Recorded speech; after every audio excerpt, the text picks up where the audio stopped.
The last time I was standing here, in front of all of you, it was to pay my respects to the greatest defender the Xcom had ever seen, that humanity had ever seen. I had hoped, as I am sure all of you, that we would not see another day as that one. Regrettably, I must do so again. Yvonne Guzman, or Rosie as we called her, was not just any soldier of humanity. She was the example to follow. She sacrificed everything, not only for her team, her friends, or her job, but for humanity as a whole. She willingly underwent the procedure to pilot our mech suits, time and time again succeeding in pushing it far beyond what any normal pilot could. She was the first into the fight, walking ahead of her teammates to block them from being fired upon, and was never afraid to look the enemy in the eye inches from their faces before striking them down with a heavy blow. She was the #1 reason why we succeeded in repelling the aliens during the assault on our base, and received the Star of Terror, the highest order the Council can bestow, and to this date, the only person ever to receive this award. She will always be remembered as someone who cared deeply for the well-being of others, and without who, none of us would be standing here today.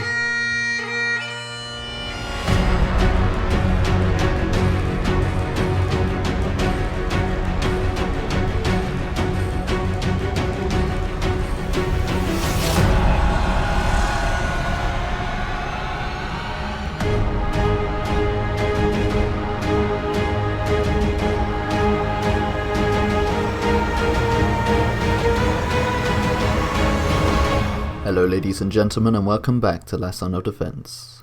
In the last episode we sent the team off at a covert operation in Australia, where the team quickly dominated the Exalt forces, leading to Davis gaining a promotion. Once in HQ, several key things happened. Endo returned to us as our Gene Trooper, now called Ice Queen, and we were also overwhelmed by the alien air forces and scrambled to try and defend our satellites, leading to us investing heavily in better weapons to defend ourselves. And finally, we lost one of our greatest operatives yet, Guzman, to an onslaught of mutons in India.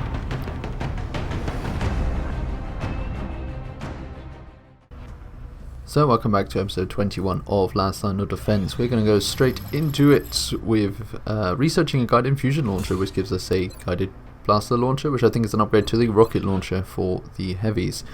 Got a few things that we got to do first. We're just going to look around. There's also 7 days until we got Scilabs coming up, or testing for the Scilabs is going to be finished.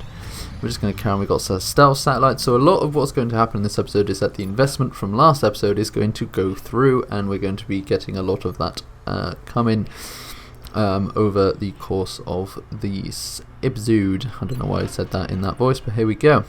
We also have to augment a soldier somewhere, because we are lacking a mech. However, this is not 100% true.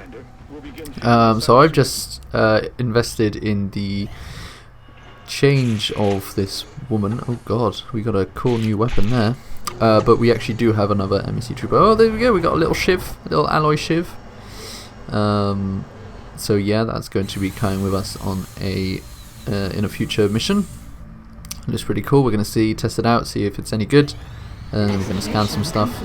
And now here we go, we got an alien terrorized mission in Ottawa. So we're going to send the Scavenger, we're going to send a special team.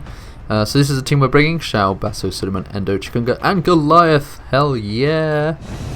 Because who doesn't want to try out the Shiv? So the team lands in an area that is very similar to when we've been before. This is, I believe, the same place, or at least the same map, where we lost very long time ago Pavlak. Or at least a similar area to dock with the sea to the left. Anyway, the team is going to move up. Endo has her lovely stealth functionality, so she's just going to spy forward. It's great to have someone with that ability because she can scout forward without activating anyone, and we can see where the enemy are before actually striking them, which of course is a very good advantage to have. Shao is going to go around that side over here, take the other end, and the Shiv has a hell of a lot of health. We're going to see if it's any good, and we're going to go forward with it. going into Overwatch there, and then Basso is going to go around here. Of course, the great thing about having a Shiv is that it can go forward and, you know, get killed. We won't lose any operatives and stuff. However, on the other end, you can't really upgrade it in skills. You have to upgrade it in pure weaponry, which isn't a bad thing, but at the same time, it kind of ruins a little bit of the fun of everything. So here, coming forward, we got ourselves some Berserkers and Mutons who get shot at by the Shiv and the other people doing Overwatch. So a lot of health taken off that Berserker there, and then Suleiman takes the final shot on it, killing it outright. So there we go, good shot guys, well done. Then it'll skip ahead because apparently there was a pause in the gameplay. And then we're just going to carry on with our turn. Suleiman is going to move up. He's going to get a flanking shot on that Muton, which he's going to take and just totally destroy, just completely just dead. There we go, good job. Endo has the possibility, because she's just amazing, she can just jump up there and has a possibility of going up to the roof, which I choose not to go to, but I do go to the second floor, giving me a really decent position to shoot at. She's going to go into Overwatch with her laser pistol where she is. And then Basso is going to continue going and circumventing the factory floor, whatever it is, herself, just through the building. The Shiv is going to go forward. I wanted to test as well if the Shiv can actually protect civilians, and as it turns out, either I'm not in range or it cannot. But it can fire a Muton and misses. It doesn't have a great weapon at the moment. I haven't upgraded it to have a good weapon, which is pretty terrible. It's got, I think, the same weapon as the mech's, like, normal chain gun, which isn't a bad weapon. It's just not, you know, at this stage it's quite underwhelming, and it's very technologically you know, shitter than it used to be, because, you know, at this point we should have like particle cans and stuff like that. Vargas puts down a smoke grenade, which clears up everyone over there, and we see some more enemies. I think that's another Berserker. Endo's going to take a shot with a laser pistol, doing 3 critical damage. Hey, that's amazing. So great. And she, I believe, is revealed because of this, but the Mutons and Berserker don't actually get any shots from there. But we got more people doing shots, including Chikunga and Basso, both of whom miss, of course, but that's not too much of a problem because these guys don't get an action. We got some more stuff going on, including this Muton here who's going to retreat. Just leave. Alright, yeah, he's out. And then someone gets killed by something. So there is something killing these civilians, and we're not entirely sure what. The Shiv has a bit to do going forward now, of course, because it's got, you know, because there's smoke in the way. Everyone's got sort of defense. So the Shiv's going to move forward. It does appear that the Shiv was not in range of that civilian. It does spot another dude, but with 72% chance to hit, just going to go for the Berserker, doing 6 damage. And then Danji is almost intimidated by the Berserker, but of course the Shiv cannot be hit by those kinds of abilities, which is great. Basso is going to go into cover over here. It's going to continue advancing up, and now she's got a nice flanking shot on that Berserker, being able to hit for 100%. Not quite being able to kill it unless it gets a critical shot, which she doesn't, but she does do 10 damage, which isn't too bad. Now someone can kill it off with its pistol. Oh, she also has close combat specialist, so there we go. I mean, that's sorted that out. And now the Berserker's down and no longer a threat, which is great. Shao is going to go to this side so that he can try and tell that... Well, you can do several things. The first of, oh my god, here we go, we've got some heavy floaters. Now these are the newest versions of the floaters. We haven't seen floaters in a while, actually. I mean, he's going to go there to try and save the civilian, but of course he's not in range and doesn't count as being in range. So he's just going to go into Overwatch where he is. So the heavy floaters are obviously a heavier variant of the floater, and we'll see how good they are compared to floaters. But remember, the floaters were a bitch when they were around. It's actually been, I don't know how many episodes it's been since we've seen a floater, actually. It's been quite a long time. Anyway, Endo is going to go down here. She's not going to be able to get into her cover. I'm not entirely sure why. She is going to throw a grenade at that Muton. It's just a frag grenade for the moment because we haven't got heavy grenades yet. Oh, she's just going to hunger ground down. When I mean heavy grenades, I mean Lillian grenades. I thought that we did, but it turns out that it's just that we've got one spare somewhere. We haven't actually built any. There we go. So now it's the alien. So we didn't actually do anything this turn, apart from kill one berserker. It didn't seem like we did that much. Heavy floater's going to try and shoot at the Shiv, managing to do so for 7 damage. And the Shiv taking his first bit of damage. And then the Muton runs away, but it does get hit by an overwatch shot from Suleiman and from Chikunga or Shao. For God's sake, I keep getting my people confused. They all look the same in this armor. It's really annoying. That's also my fault for not customizing them, to be honest. I'm not entirely sure if you can customize armor colors actually in this game. I think you probably can. Anyway, enough doing that. The Shiv is going to walk forward. Going to see that. Now we're going to see if he's able to do anything. Jesus Christ, more heavy floaters. There are 5 heavy floaters around. This is not good. These guys pack quite a bit of armor. There we go. Yeah, the civilian's gone. So we can save them with the Shiv. But yeah, the heavy floaters, very dangerous. Oh wow, critting that Muton, so the Muton dies. They can fly, which is really irritating, but and they can take cover, which is very odd actually. Suleiman's going to go around, try and hit that floater there, successfully doing so with a magnificent shot there. Well done, mate. No problem. That's alright. That's obviously Suleiman's voice. That's canon. So yeah, so Endo anyway is going to get herself into a position where she can save the civilians here. She's of course, she's actually going to dash her. She's going to use both her actions to save civilians. She also is invisible, so the aliens cannot attack her when she's doing that. So that's not too bad. Endo is going to run and gun to do a similar thing, where she's going to do a half move here to save this civilian, and then I think going to go into the building, or going to go there. That's a very poor position to go in my opinion. But she does get several shots onto several floaters. She could rapid fire. It's 50% chance, you might as well. It's practically 50%. She does hit the first shot and misses the second. It's alright. Wait, as long as you hit one shot, then it's a good enough to do that. Like, it's value. If you hit both shots, then it's just extreme value. But if you don't hit any, then it's kind of a waste. But hitting at least one means that you haven't actually wasted anything really. So Shao has alien grenades, so he could have used them. He decides to go in Overwatch though for some goddamn reason, rather than guaranteeing the kill on that. The Shiv gets hit again for 6 damage. Shiv running low on health now. It's actually going to get hit by most of the enemies. Luckily, this floater decides to go on the civilian. Shao gets a reaction shot because he can Overwatch on a shot, but doesn't manage to hit, which means the civilian just gets absolutely destroyed. This floater runs up into the sky, or flies up into the sky I should say, and then it's going to land somewhere. And this floater is going to try and kill this civilian and successfully does so. There's a tank there. So the Shiv is on pretty low health, so it's going to have to do something to deal with that. Masso is going to go across into better cover, which he can also flank most of the enemies. Not very good like percentage chance. I mean, 62 isn't bad to be honest, but it's not amazing either. Does manage to one shot with a crit on that heavy floater with 15 damage, which is great. That removes one of the enemies, which is exactly what we want to happen at this point. Suleiman is then going to go and try his luck as well. Only 45% chance to hit though. Does manage to get hollow targeting on it, so it's always worth trying anyway. Endo does have the possibility of going out up front. She's going to also get really good general vision. She's going to jump all the way up there. I adore those stuff. Only got a frag grenade though, so she's probably just going to hunker down or not do anything yet. She's going to hold her action for now.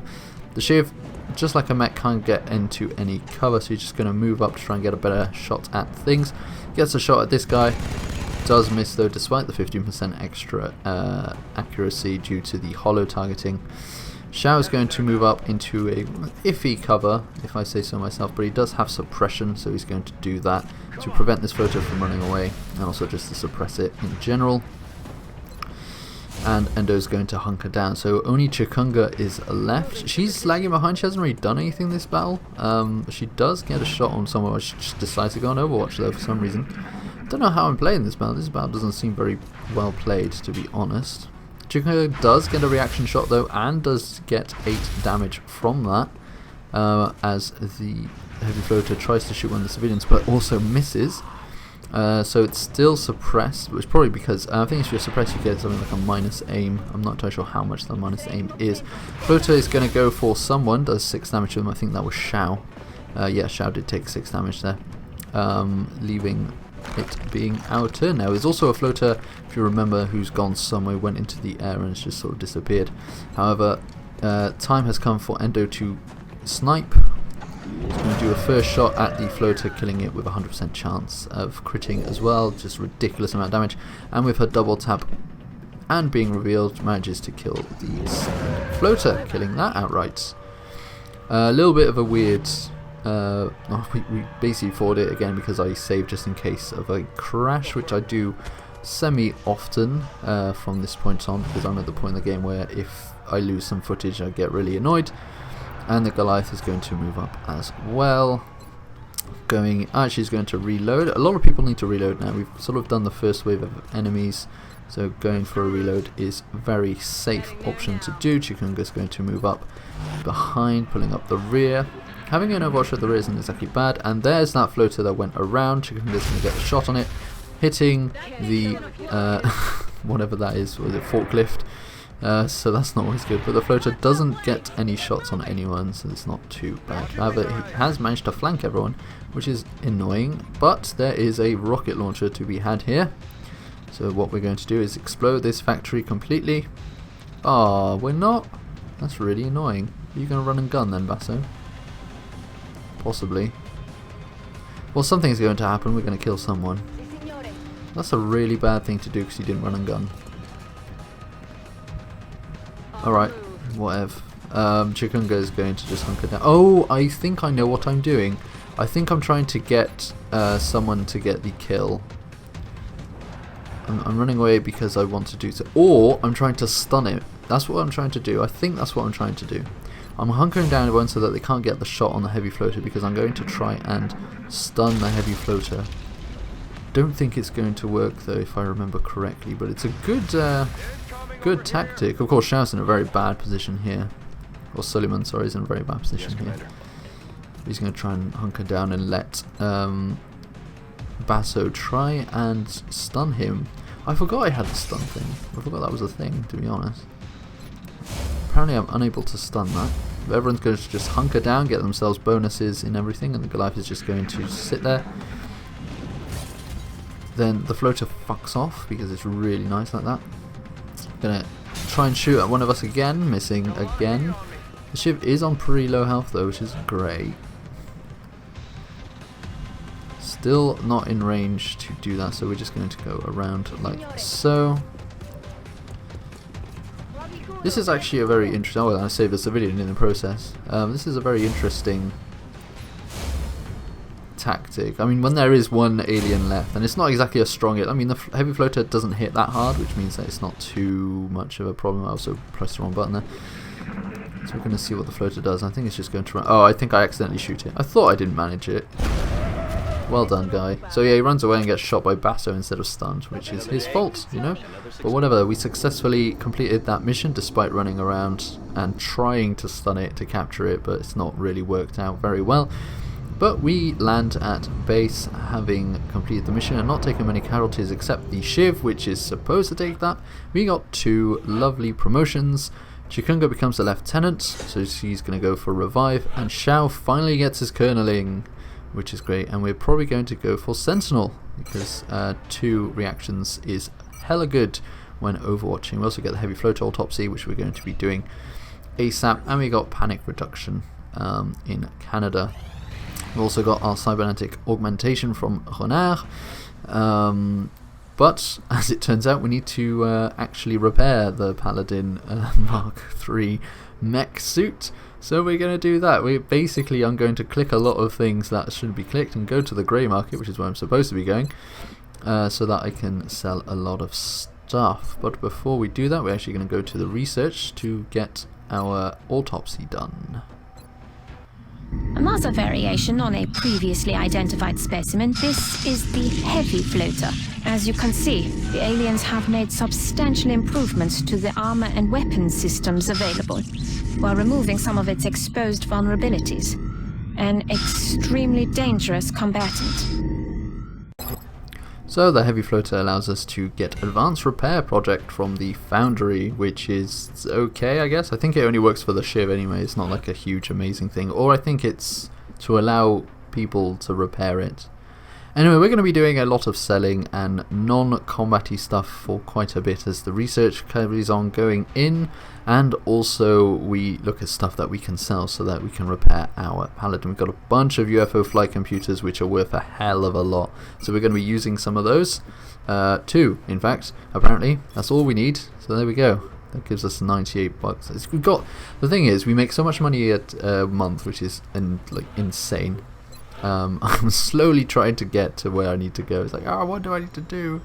Help. But there we go. So now we can repair this. It's only going to cost us 56, but it is going to cost us a bunch of mel to do so. So we've got a few days until that's built up. We're now ready to take the mantlet there. We also get ourselves shaped armor, which is an improvement to the mech. We've also got shiv repair, which allows people to repair the shiv, which we could begin. I'm not entirely sure if I do. We got also the shiv laser, and there's also the shiv plasma, which are upgrades to the shiv's weaponry. We decided to go for the shiv laser. Are we going to go for the shiv laser? We've still got shiv suppression.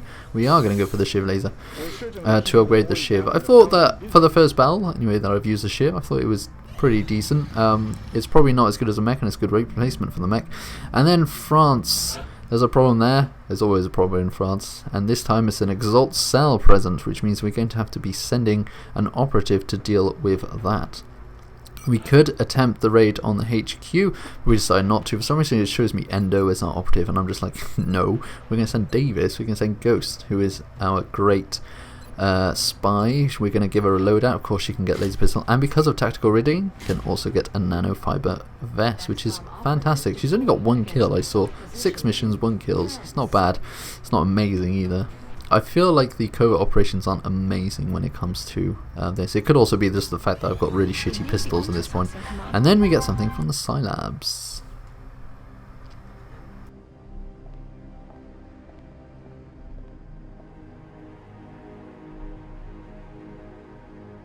Ever since mankind first looked up at the stars, we have wondered what lies beyond. So very few have dared to look inward.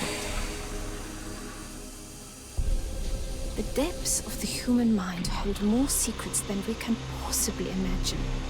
How ironic that the means to defeat our enemy comes not through weapons or machines of war, but from within. And if we have succeeded, we will have gained a glimpse of what we are to become. We will have created something extraordinary.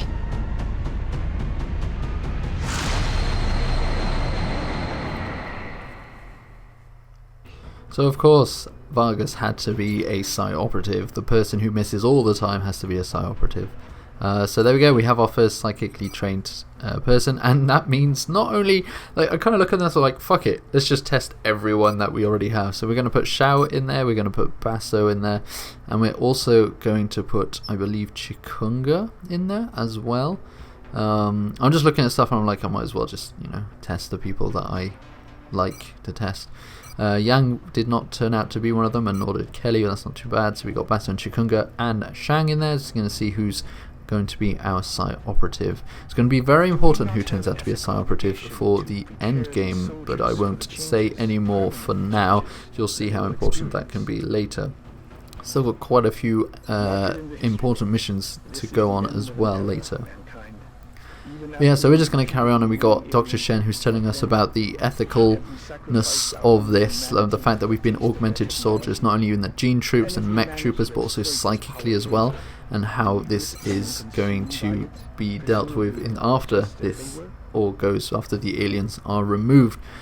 But of course we have to get to that stage first, so let's hope. And we're going to do a little bit of editing here. I'm going to fast forward this bit, and we're also going to go to just around, because like editing, you don't guys want to see that, so there we go.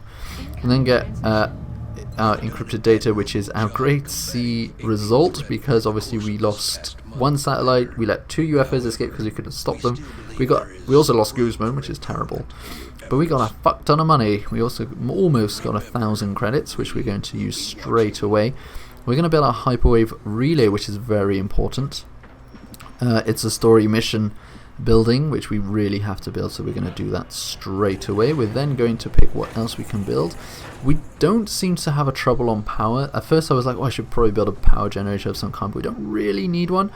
So I don't know what I want to build though. I'm tempted to go for a laboratory, I can't say it, laboratory, or a workshop, and I think the workshop is probably going to be much better. And that's what I'm going to go for in the end. We also have a ton more money which we're going to be using. We've got no more research projects, which is terrible. But we have a bunch of money, so we're going to do that now. What we're going to do is going to spend it on a load of new gear, which is going to be amazing for us.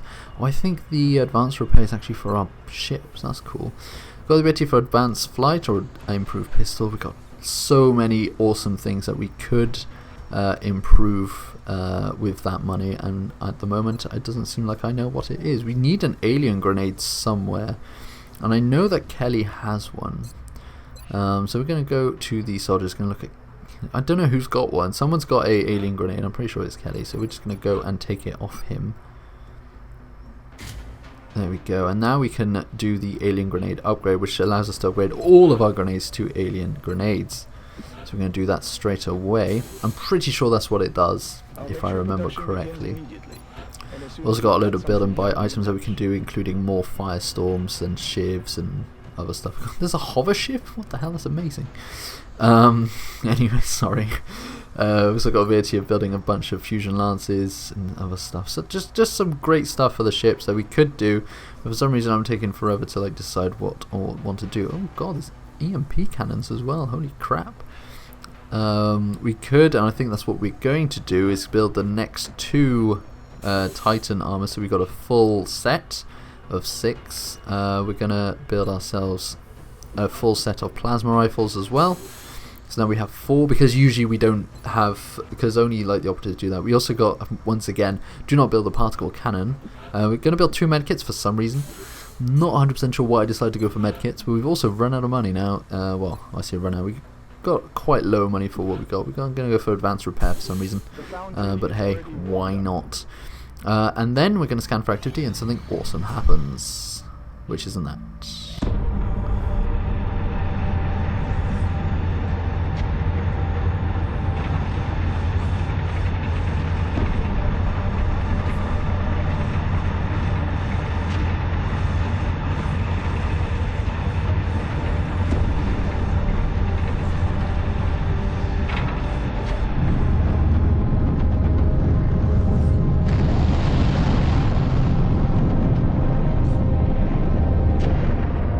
I think we just leveled the playing field.